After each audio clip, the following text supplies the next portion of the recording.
Fourth point की हम तरफ बढ़ते हैं। फोर्थ पॉइंट जो है, don't compare yourself to others. एक फेमस कोटेशन है, मैंने यहाँ पे लिया है, there is no comparison between the sun and the moon, they shine when it's the time. इसका मतलब है कि जो चांद और आपका जो एक सन मतलब आपका सूर्य है, उसको आपस में कंपेयर नहीं करना चाहिए, क्योंकि दोनों का चमकने का जो टाइम है या प्रकाश फैलाने का टाइम है वो अलग अलग है। जैसा कि सूरज जो है सुबह सूर्योदय होता है तो सुबह सुबह आपको अच्छी एक रोशनी देता है, और जो चांद है उसका जो है वो आपको कूल देता है, कूलनेस देता है, ठंडी देता है। तो उसकी अलग अलग क्वालिटीज हैं, लेकिन आप कंपेयर करेंगे कि सूरज जो है वो इतना तेज है और जो चांद है उसका टाइम अलग है, तो ये सारी चीजें मिसमैच होगी, क्योंकि हर इंडिविजुअल की पर्सनैलिटी अलग अलग होती है, सबकी काबिलियत अलग अलग होती है। तो आपको अपने पर्सनैलिटी के हिसाब से अपने ऊपर वर्क करना चाहिए, आपको दूसरों से कंपेयर नहीं करना चाहिए। कई बार ऐसा होता है कि जब हम स्कूल में पढ़ते हैं तो हमारे पेरेंट्स हमारे कंपैरिजन, हमारे फैमिली में अगर आप भाई बहन है तो आपके भाई बहन से भी कंपैरिजन किया जाएगा, या आपके आसपास जो रहते हैं लोग उनसे कंपैरिजन किया जाता है, या आपकी स्टडी को लेकर कंपैरिजन किया जाता है कि आपने अच्छे सब्जेक्ट नहीं लिया या आपके अच्छे परसेंटेज नहीं है। तो ये सारी चीजें कहीं ना कहीं बार जो एक इम्पैक्ट डालती है, और सोशली जो प्रेशर आता है इंडिविजुअल पे, उसको कहीं ना कहीं लाइफ में पीछे ढकेलती है, उसकी पर्सनैलिटी कमजोर होती जाती है। तो आपको याद रखना है कि आपको कंपैरिजन नहीं करना है, चाहे आप एक पेरेंट हो, चाहे आप एक बिजनेसमैन हो।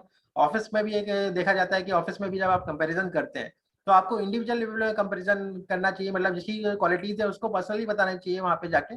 और अगर वहां पे उसकी चीज अच्छी नहीं है वो आपको पब्लिकली नहीं बताना चाहिए, उसको इंडिविजुअली आप बताएंगे तो वो ज्यादा बेटर रहेगा। और टीम मेंबर्स में भी आपको कंपैरिजन नहीं करना है। कई बार ऐसा होता है कि हम एक परफॉर्म कर रहा है टीममेट्स और दूसरे टीममेट्स नहीं कर रहे हैं, तो हम उसकी ज्यादा अगर तारीफ करते हैं तो कई बार क्या होता है कि बाकी टीम मेंबर्स वर्किंग नहीं करते हैं, उतना परफॉर्मेंस नहीं दे पाते हैं। तो ये बात हमको याद रखना है उसके अंदर। तो नेक्स्ट पॉइंट की तरफ बढ़ते हैं, फिफ्थ पॉइंट की तरफ। पर फिफ्थ पॉइंट मैंने यहाँ पे लिया हुआ है परफेक्शन। परफेक्शन के लिए हमने कोट रखा हुआ है, perfection is not attainable but if we chase perfection we can catch excellence. मतलब परफेक्शन कभी भी रियल लाइफ में अचीवेबल नहीं है। एक ऐसा वर्ड है जिसको ज्यादा लोग यूज करते हैं। आपने मोस्टली एक्टर को सुना होगा कि आमिर खान जो एक एक्टर है वो आप बोलते हैं कि ही इज अ परफेक्शनिस्ट।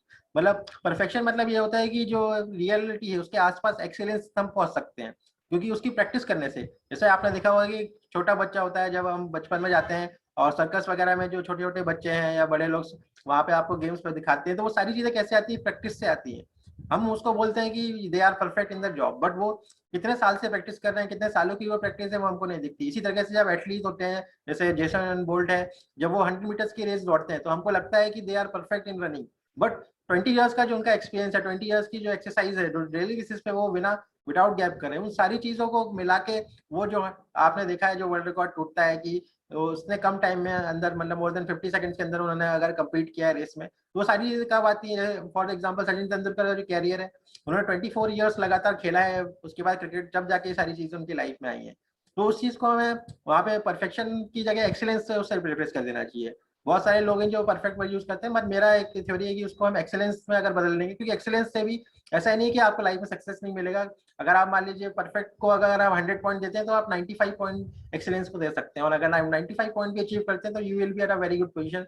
आप जहाँ भी काम कर रहे हैं, if you are a student, if you are housewife, if you are entrepreneur, और इसके अलावा आप डिफरेंट फील्ड्स में भी अगर जॉब कर रहे हैं या खुद का बिजनेस कर रहे हैं, तो वहाँ पे भी अगर आप एक्सेलेंस अचीव करेंगे तो you will be getting something what you want to dream in the life. So next हम मूव करते हैं।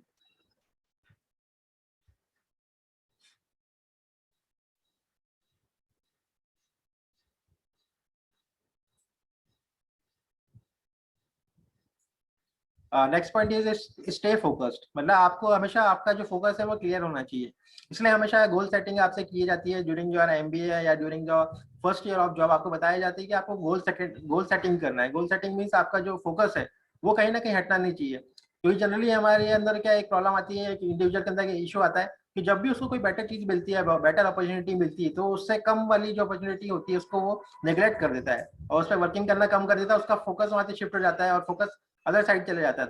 तो ऐसा करने से क्या होता है कि हमको कुछ दिन बाद रिजल्ट आता है कि हमको ना तो अच्छा वाला जो प्रेफरेंस था वो भी हमसे चला गया, और जो पहले हमारे पास ऑफर आया था वो भी ये चला गया। जनरली जॉब इंटरव्यूज में ये होता है कि हम हायर पैकेज के लिए अप्लाई करते रहते हैं, और कई बार ऐसा होता है कि एक डिसेंट पैकेज भी हमको मिल रहा होता है, बस वो हमारे यहाँ से चला जाता है क्योंकि हमारा फोकस शिफ्ट हो जाता है।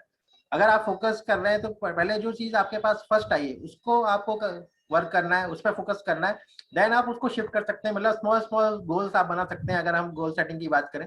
There are two types of goal, long term goal and short term goal. तो आपको शॉर्ट टर्म गोल्स आपके उसको अचीव करना है। If you complete your short term goal then definitely in the longer term आपके जो लॉन्ग टर्म गोल्स आपको दिखते हैं वो धीरे धीरे शॉर्ट टर्म गोल्स अगर अचीव करेंगे तो लॉन्ग टर्म के भी आपके गोल्स अचीव होंगे।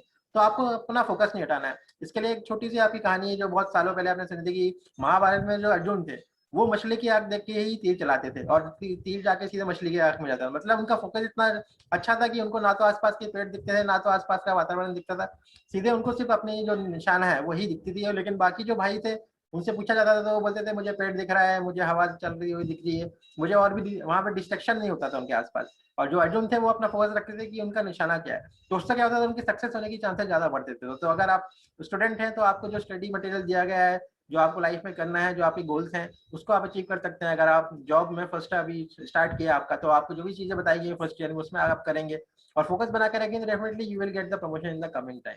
सो let's move to the next point. सबसे इंपॉर्टेंट पॉइंट है जो इस वेबिनार का लास्ट पॉइंट है कि आपको इफेक्टिव आपका ड्रेसिंग सेंस होना चाहिए। बहुत सारे लोग ऐसे होते हैं जो सक्सेसफुल तो हो जाते हैं लेकिन एक लेवल के आगे नहीं बढ़ पाते हैं। और मेरे पास कई ऐसे एंटरप्रेन्योर्स भी आते हैं जो बोलते हैं कि sir we are earning in 6 figures but हम 7 फिगर्स में हमें अर्न करना है। तो ऐसा क्या मिसिंग है कि हमारे अंदर टैलेंट है, हम सारी चीजें कर रहे हैं but they are not properly dressed. मतलब कई जगह ऐसी होती है जहाँ पे आपको ड्रेसिंग सेंस पे भी जज किया जाता है या आपका जो ड्रेसिंग सेंस होता है वो बहुत इंपॉर्टेंट होता है। या ड्यूरिंग द इंटरव्यू भी आप देखते हैं कि आपका जो फर्स्ट इंप्रेशन होता है it will depend on the dressing कि आप किस तरह से ड्रेस्ड अप हो गया है। अगर आप प्रोफेशनल इंटरव्यू देने आए तो आपको प्रोफेशनल क्लोथ पहनने हैं और अगर आप कैजुअल आपका कोई वहाँ पे पार्टी वगैरह है तो उस हिसाब से आपको कैजुअल डिजाइन करना है। आप कैजुअल पार्टी में भी अगर आप प्रोफेशनल जाएंगे तो लोग आपको अजीब तरीके से देखेंगे।